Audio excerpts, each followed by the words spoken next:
Hello and welcome to the Pretty Good Gaming Daily Triple, your no shit gaming news video. That's 3 news stories in one video with zero faff. Resident Evil 3 originally launched back in 1999 on the PS1, and the long-awaited remake takes players back to Raccoon City this Friday on PS4, Xbox One, and PC. Resi 3 Remake currently sits between 76 and 86 across the 3 platforms on Metacritic. This is a fair bit lower than 2019's Resident Evil 2 Remake, which averaged between 89 and 93 on the platform. Many of these reviews have only focused on the core Resident Evil 3 game rather than the additional Resistance multiplayer mode that comes bundled with it. Resi 3 hasn't achieved any reviews that are classed as negative by Metacritic, but the lowest score comes in from PC Gamer, who gave it just 58. Reviewer Andy Kelly called it a disappointing setback for the series. Resident Evil 3 is essentially a chain of action set pieces threaded together with a paper-thin story and a few too many cutscenes. This is the direction the series started to take post-Resident Evil 4, when it seriously lost its way and we ended up with the abysmal Resident Evil 6, and I'd hate to see that happen again. Andrew Shaw from The Digital Fix spoke much more positively about the game and gave it a perfect 10 out of 10, saying, "Resident Evil 3 is a worthy successor to the Resident Evil 2 remake in every respect. A perfect reimagining of one of the best entries in the Resident Evil franchise." VG247's Kirk McKeon wasn't so hot on it and only awarded it 3 out of 5, which is 70%. It's still worth playing, but Resident Evil 3 Remake takes a step backwards for Capcom, coming off the back of one of the best games of last year. It's gorgeous to look at, the jump scares will get you, and it's like stepping into a comfy pair of slippers. But even though your feet are cozy, it never feels like home. Eurogamer's Wesley Yin Poole was again less enthusiastic in his praise for the game. Downtown Raccoon City is, unfortunately, not the expansive, multi-layered Stalkfest I'd hoped it would be.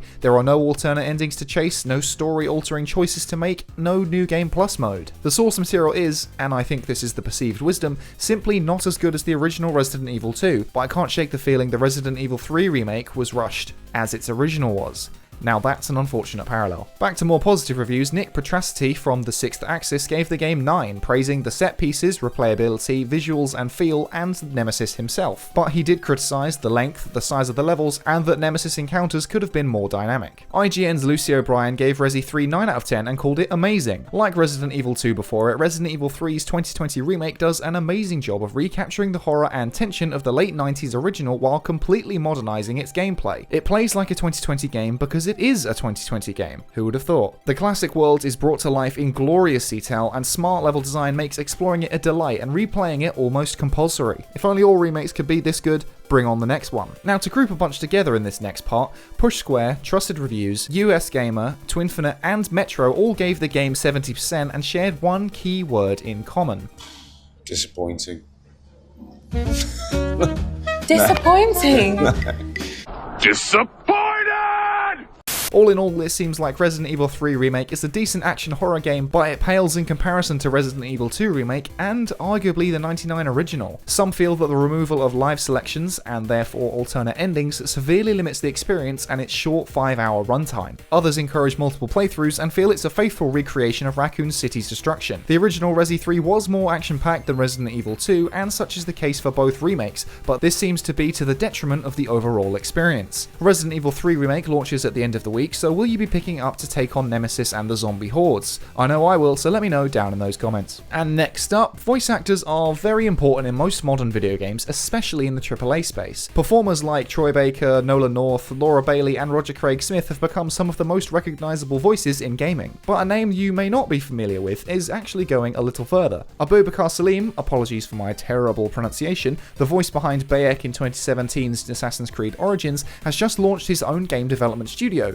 called Silver Rain Games. It's an ambition that's higher than any viewpoint in Assassin's Creed, but that's not stopping him. Despite not having any actual game development experience, Salim is confident that with his passion for gaming and creation, he can achieve this goal. Speaking with Games Industry Biz, Salim said, "I've played so many games, I've been in games, I got into storytelling through games. It just felt natural to start a game studio and create awesome content." With help from Melissa Phillips, former games program manager at BAFTA, the pair are aiming to encourage and work with new talent within the industry.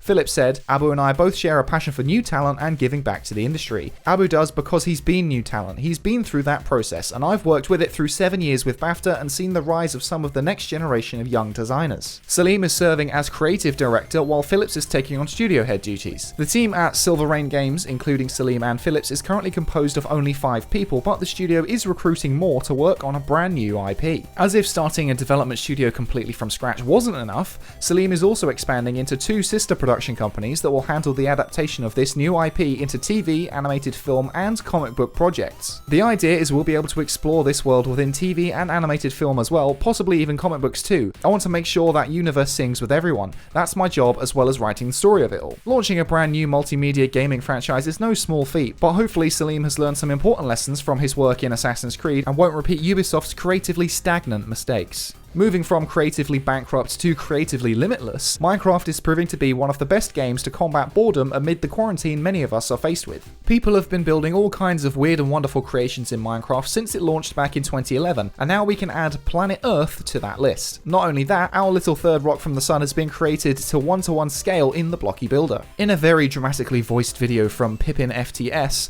the creator explains how he created such a massive structure. He used mods like cubic chunks, which expanded the vertical limitations of the space, and Terra 1-to-1, which takes data from services such as Google Maps and translates them into Minecraft. As you would expect, the Minecraft version of Earth contains recreations of beautiful natural structures such as Mount Everest and the Grand Canyon. The creation isn't quite perfect yet and still has some hiccups to resolve, but this blocky planet is the closest flat earthers are going to get to ever being sane. You're crazy. I'm not. No, I'm not. And that's it for today. If you enjoyed this no shit format, go ahead and give the video a like to give it a boost, hit subscribe and the bell if you want to stay up to date on all future installments, toss a coin to your YouTuber over at patreon.com/prettygoodgaming. That's all for today. I've been Henry Cooper. Bye for now.